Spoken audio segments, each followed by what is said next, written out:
I like your jacket. It's hot. I'm gonna have to take. Maybe because here it's super hot. That's okay. I walked out of my bus. I said, "Holy crap! I know. I can tell. Friggin' hot here." I know. Well, we've been in hot. Germany, and it's been. Where? I don't know. All over. We did So- the so- Rock and Ring and Rock and Oh, Park. right. So it Cool. was cool. And how was it? It was great. Do you- It was a lot do of fun. Do you enjoy this festival life? I do. I do. Yeah. It's a bit like camping. A little bit, but Yeah. into a bus. Yeah. You're such a successful band. You never expect that actually being in a band can be a challenge in a way, or you can be afraid of not being able of doing something because the people they just see you super successful and then know how much work there is behind. Yeah. This. Especially the touring. I mean, there's we're not home.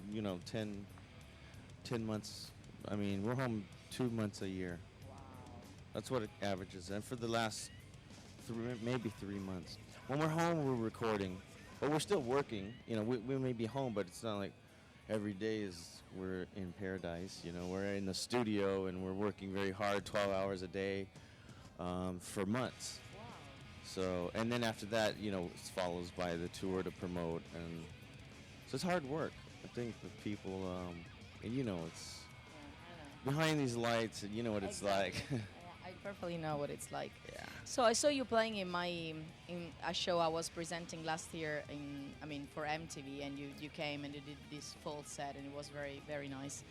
Now we are in a festival. How would you adjust? How would you set your set list for festivals, for example? Well, we take songs that we enjoy playing, and also, you have to play crowd favorites like "Freak on a Leash" and "Blind" and "Here to Stay." There's certain songs that we know we should not remove from the set. So it's about really getting as many great songs as we can. And and they say you'll have an hour and 15 minutes, so you have to. Like 45 or Yeah, I don't know. I don't know. I think maybe an hour tonight we have. So we'll see, it's hard though, because when we were doing a tour in the States, we were playing for 2 hours, and we were playing a lot of songs that you don't normally hear us play.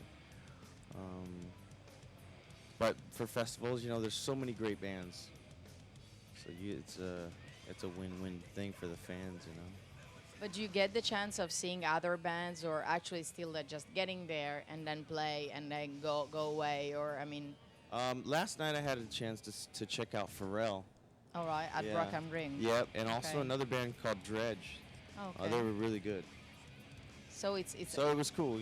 Last night I was able to, hang out. And so if we play early enough, then yeah, we can see our friends, maybe the Deftones, play in Yeah. a little bit. So that's nice. Are you working on something new? Because your last record, here it is. It's this one, and I guess it was like December 2005. Is that correct? yeah, that was when we released it, but we started working on it in January of 2005. So it's time for me. I've been recording some stuff, a little bit of stuff on the road, and I'm also gonna do my own record. Oh, really? And it just for in spare time, I'm just creating some songs, and So it's not like a side project. no, not at all. No, it's I'm just gonna have a few friends playing on it, and I'm gonna just mix it and produce it myself and release it on, I don't know, some crappy label that doesn't. It's just not a big deal. But this is very good because those. Well, I kind have to of keep. I things- have to stay. Exactly. I have to stay creative, or I'll get into a lot of trouble. And would you ever think about like singing your own songs or the things you're willing Maybe, to write? maybe one day, yeah. Maybe not today. But Because I think it's important, even when you are in a band, like to keep your talent in a way, even from outside the band, but keep on doing your own things and in a way define your style as a songwriter or a musician. yeah, absolutely. So you're producing those things as well in a way. I mean, you're yeah, recording them. I'm recording them, and just it's gonna be something for everybody to hate, Mm. and I hope the critics hate it Why? because Would you say I've something been to hate? I've been doing commercial, not commercial music, but the music that we do is very. I'm here on TV. You know, it's just something that I want to be. I'm not gonna do interviews about, and this is probably the only interview you're gonna hear about. Wow. So it's So I'm a lucky girl. you're a very No, lucky girl. you mean like the pop side? Yeah, I don't. You don't want to Yeah, do that. I just want to do something creative and let people hear it and kind of hear what else I do That's when interesting. I'm sitting in my hotel room. Ciao, Mr. Mickey D from Motorhead. How are you? Motorhead. Yeah, here we go. We're here finally, back in Italy. Back in Italy. Yeah. So, how do you still enjoy interviews and answering to all those questions from the metal kids and the metal journalists? Well, we don't, but we do it. It's super No, cool. it's okay. I mean, festivals. This is great. You know, we show up and do a couple of interviews and do a fairly short show and get to drink some beers and hang out. It's a lot of bands, a lot of fans, and What do you it's say? always fun. What do you say? Fairly short shows. It's, you know, compared to an hour 45, an hour is pretty short. Most of the shows. So you're an icon for so many people. How does it feel? Well, we don't see it that way, and we don't feel that way.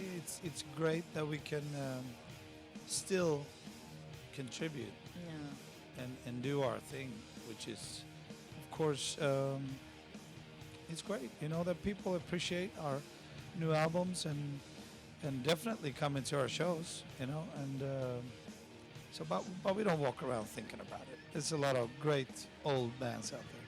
In fact, I was realizing during the press conference that all the people, they were asking you, apart from your music, of course, but what do you think about this? What do you think about that? Yeah, and we don't we really don't think that much about this or that. We think about us. We appreciate other bands. We appreciate different styles. It's very inspiring, but you can't walk around worrying about That's everything. true. Like a lot of people think that we worry about the new style this, or some young band comes up with some new kind of hard rock, and we're supposed to worry about that. And I mean, we still play what we do, and as long as we do, then it's okay, you know. Children.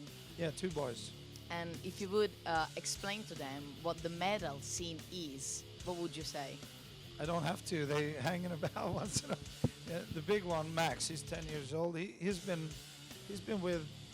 a lot around the world a couple of times. He knows what the deal is, and I don't want to explain for them because they have to experience that themselves. You know, it's what I see in this scene is one thing, but what they see is completely different. I mean, my big guy says, "Make you so." You're such a nerd, you know. They tell you're such a nerd. I can't believe it. Sometimes, you know, the stuff you like, Dad, it's not that cool. You know? But, You should he'll wear grow black up. glasses. He'll grow up. He'll grow up.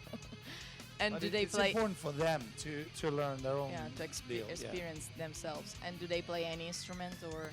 My older son, he's only sports, Okay. football and tennis, Okay. 7 days a week. Wow. He plays, yeah, tennis 4 times a week and football 4 times a week. So one day it's a double thing. So it's sport.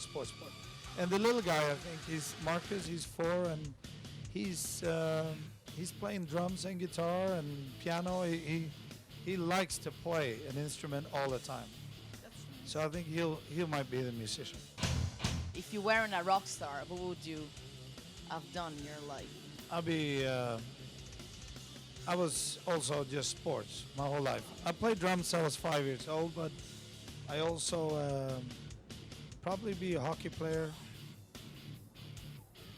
or downhill skier, because I was Wow. very far into that. I was skied since I was 2 years old, and I still play hockey, and I still do a lot of sports. Try to keep it up as much as I can between the touring and the partying, but probably some kind of sport. Yeah. Let me understand better. I mean, I guess during those years, still you have been like touching your instrument, playing, or like rehearsing, or writing songs in a way. I mean, that's your main thing. I or- touch my instrument a little too much. You know, Mike spent a lot of time playing with a lot of cool musicians and Hart and Zach and tons of bands. I did a couple of records and Yeah, I did one with Jerry yeah, Okay. Sean and Mike both on did. his first one, and But it's it's always like yeah, right. Yeah. I mean, the thing that's always cool and the thing that I always find, and Sean and I have always end up kind of coming back to this point, is like I've been really fortunate to play with a lot of great musicians, but it's still never quite doesn't quite have the magic of playing with Mike and Sean, you know. And so, you know, it's a cool thing. It's a big thing for us personally to be here, you know, Exactly. to be here and be in front of people. What I'm realizing from what you're saying is that it's an important step for you as human being more than musician. I don't know, like as personal. It's a giant step for us personally and as friends and as a band and also doing it in front of people. You know, I mean, it's a big thing. You know, and I think the things, you know, at the beginning, you know, we're trying to work things out, and it doesn't necessarily playing in a live band necessarily doesn't always go smooth. You know, so it's like, but the crowds have been great, the people have been cool, and you know, we're just kind of taking it day by day, see what happens. You know, so. I've got a little medal quiz for you. God damn. Ready? No. Metal quiz. Bravo. Suck. Where does the Motorhead's name come from? I think from a motor, actually, right? It's a slang term for an amphetamine user. Do you know how many Gods of Metal edition have there been so far? 10. Bravo! Hey! In what year was Alice Cooper born? 1902. No, come on. When did Pantera release Cowboys from Hell? 1990. 90. Bravi! What country does Tom Araya from Slayer come from? No, I have no idea. Valparaiso. Oh, Chile. Oh, perfect. Which band was known for sending a camera crew around for possible groupies, to find possible groupies? Nelly Furtado. No, Leppard. no, Poison. What's the opening line in Guns N' Roses' Paradise City? Welcome down to Paradise City, where the I'm grass is good. green and the girls are pretty. See? Oh, won't you please take me home? Yeah. Oh, yeah!